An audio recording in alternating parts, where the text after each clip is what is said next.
Hello, so today we are going to start to draw a still life from observation. So what that means is that you're going to draw something that can't get up and walk away on its own for the still life, and you're going to draw what you see. So we're going to draw cactuses or plants that I have in the room. Each table gets their own, and this is the one that I have. So you might have this one or you might have a completely different one. And what I want you to do is just start to look for different kinds of lines and shapes that you see and focus on those. So I want your drawing to fill the paper. So if I start with this, I think I'm going to start with the bottom, the pot part of it. And the bottom of it's kind of straight, but it's not quite as wide as the top. The top seems a little bit wider than the bottom. So I'm going to draw some curved lines that get wider than the bottom, so that the top of the pot is wider than the bottom. And I didn't draw very dark because I want you to draw light until you get it right, but I have to draw a little bit darker so that you can see what I'm doing. So now the top of my pot will be wider than the bottom of my pot. And then I would go back and I would add all the polka dots, but I'm not going to do that right now because I know you know how to draw polka dots. So I'm going to move on to the cactus. So when you look at your cactus or your plant, you want to focus on one piece at a time. It can be really overwhelming looking at the whole thing. So if I focus on this piece of my cactus, it's a long line that goes up, curves around, and comes back down.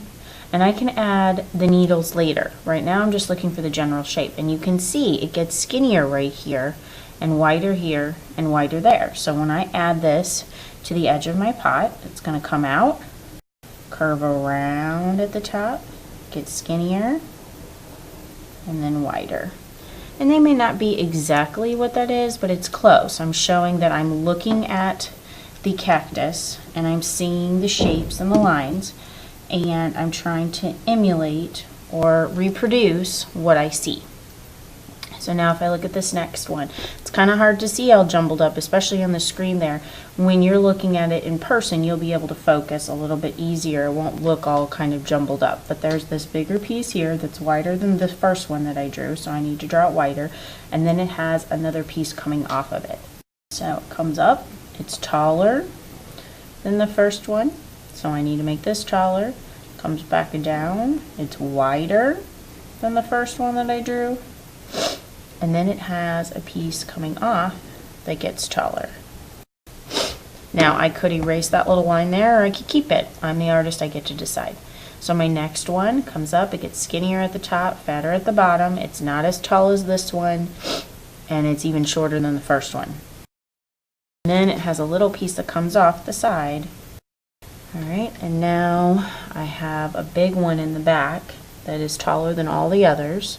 So I'm going to start this in the back and pick up my pencil and not draw through what I've already drawn. Bring that all the way up to the top of the paper because I'm running out of room. You could also make your piece go off the top or off the sides of the paper if you run out of room. Okay, and those are these two pieces here that stick off the top. And then I have some pieces that come almost straight out. And whenever I draw something that's in front of something else, I have to erase what's inside there because this plant and all of the plants that we draw today are not transparent. They're not made of glass. And so now there's some pieces that go behind. And you don't have to draw every single piece that you see, but it should look generally like what we see in real life. You're trying to draw what you see. So you should be looking at your plant a lot more than looking at your paper. Looking at your paper isn't going to help you. You have to look at the plant and look at how things are growing. There's another smaller piece behind this piece. I'm going to add that. All right, and I mean that's pretty close. There's some pieces in the back here that we can only see part of, but I'm the artist. I'm going to choose to be done with the cactus part of it, the shape of it. So now I'm going to go through and I'm going to add the needles. And I'm not just going to add all these crazy needles because when I look at my cactus, they are spaced out and they're short. They're not long needles. So maybe I add just a couple of short ones going up on either side. Maybe I add some in the middle. but they are short little cactus needles, so I don't want to draw them super long. You might get a cactus that has long needles. You might get a plant that isn't a cactus and doesn't have any needles, so you wouldn't include these. So you're going to take your time and you're going to add the details as neatly as possible and as realistic as possible, because you're drawing from observation. You're looking at it and you're drawing what you see. And I also have not included the polka dots, the dots on my pot yet, so I'll need to go back and include those as well. Now this is a drawing from observation, what you see, but obviously I wouldn't expect you to draw every single needle in the exact same spot on your drawing that you see on the cactus. I would never expect that. I would just expect that you would look at the needles. If the needles are short and little, you would draw short little needles. If the needles are longer, then you would draw them longer.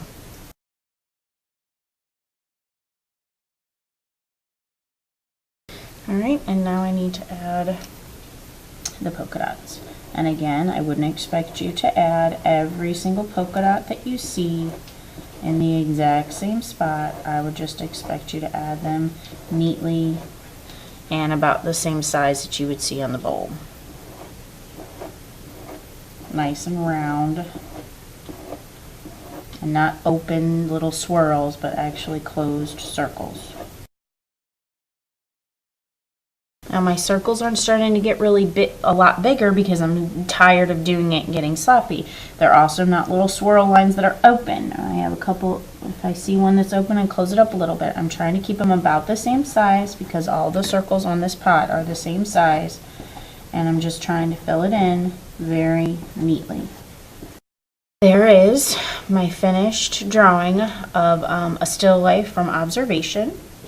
I might ask you to go back and press a little bit harder on some of your lines to make them a little bit darker, but I don't want you to redraw or change anything once you get your drawing the way that you want it from observation. I'd just like you to go back and add some darker pieces, like my few here where I drew light till I got it right. Now that it's right, I need to darken it up a little bit so the viewer can see. And it might be interesting to have the pieces that are up front, the pieces of the cactus that's up front, that's closer to me in the foreground, have those a little bit darker than the ones in the background, because they are going to stand out more. Your eye's going to see those first, so why not make those a little bit darker? So when you're looking at your plant, whatever parts are closer, maybe you make those a little bit darker and the ones in the background a little bit lighter to kind of fade. Now, my plant is kind of floating in space. I haven't put it on a table. And I want you to know that this cactus is laying down because of the camera angle. I wanted you to be able to see what I could see. But when you get your plant on your table, it's going to stand up on the table like this so that everyone can look all around, can sit around the table and look at it from different angles. So they might see the plant from a different angle than you. So your neighbor might be drawing their plant different than you, because you're seeing it from one part of the plant and your neighbor's seeing it from a different part of the plant. The person across the table from you is seeing it from a completely different angle, so the person across the table from you will have a completely different drawing, and that's okay. You need to focus on what you see and how to draw that, and look for the lines and the shapes. I was looking for lines and shapes, and I noticed that this was fatter here, got skinny here, and fatter there, so you want to draw what you see. Now, once you get it finished, if you don't like it looking like it's floating in space, you could add a horizon line right where the pot is, like it's sitting on the table. But I'm not going to add that. I think it looks nice just here in the middle of the paper. It fills the paper. I didn't draw it super tiny. I want your drawing from observation to fill the paper. And then when you are finished, I forgot to mention to write your name and the day you have art, day A, day B, day C on the back. Make sure your name is on the back, and then this goes in the turn-in box. Good job, second grade.